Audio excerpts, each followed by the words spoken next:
Después viene el gobierno de Manuel Bulnes, que produce mucha estabilidad, al igual que en el gobierno de Prieto, y finalmente asume Manuel Montt en 1851, y el candidato que pudo haber competido o haber sido presidente de Chile en vez de Manuel Montt era José María de la Cruz Prieto, que entre paréntesis era un primo hermano de Manuel Bulnes y que era un sobrino de Joaquín Prieto también, porque era la misma familia que se mezclaba, no sé. El hecho es que José Joaquín Pérez, perdón, José María de la Cruz Prieto, que representaba a la aristocracia militar de Concepción, y que representaba a Concepción, que era muy importante, porque había producido todos estos presidentes que habían organizado Chile, y era la zona donde estaba el ejército de Chile, y era una sociedad muy importante, la pencona, la penquista.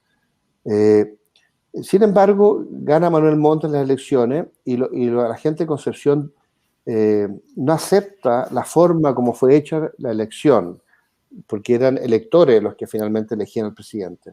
Y la cantidad de electores que se elige no acepta porque se había cambiado el sistema de elegir electores. Y se produce una guerra civil en 1851 porque la gente no quiere que asuma Manuel Montt, y Manuel Montt es muy resistido. Y esta guerra civil se vuelve a repetir en 1859. O sea, al principio del gobierno de Montt y al final del gobierno de Montt se vuelve a repetir esta guerra civil contra Montt, donde nuevamente Montt, apoyado por Bulnes y por los clásicos, termina por imponerse y la revolución no prospera, pero tampoco Montt logra imponer a su candidato a la presidencia, que era el que debió haber seguido a su mandato, que era Antonio Varas. Y al final se elige este candidato de consenso, que es José Joaquín Pérez Mascayano, que le toca la guerra contra España, pero eso no es una revolución.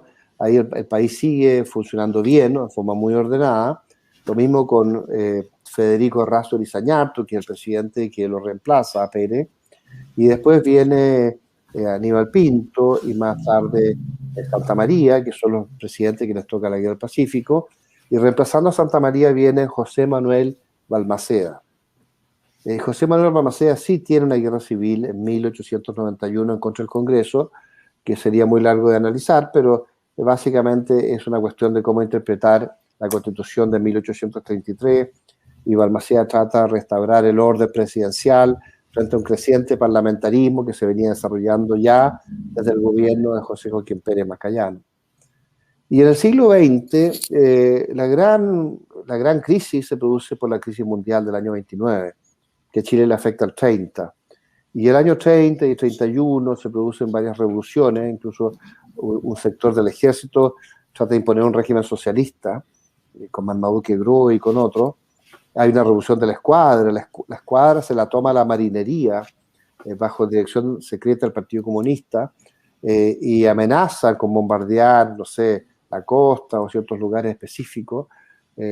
Y bueno, hay que producirse un enfrentamiento importante. Hay hasta un ataque aéreo de la Fuerza Aérea en Coquimbo contra la escuadra, uno de los primeros ataques aéreos que se ha producido en la historia.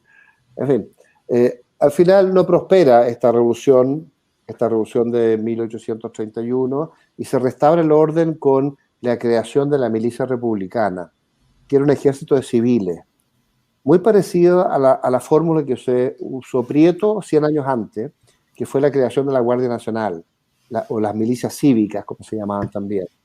La milicia republicana fue una especie de copia de las milicias cívicas de 1831, pero producida el año 1931. Ya el año 1932 se empieza a ver las primeras milicias republicanas, y el 33 y el 34 crecen de 1.000 a 15.000 a 35.000.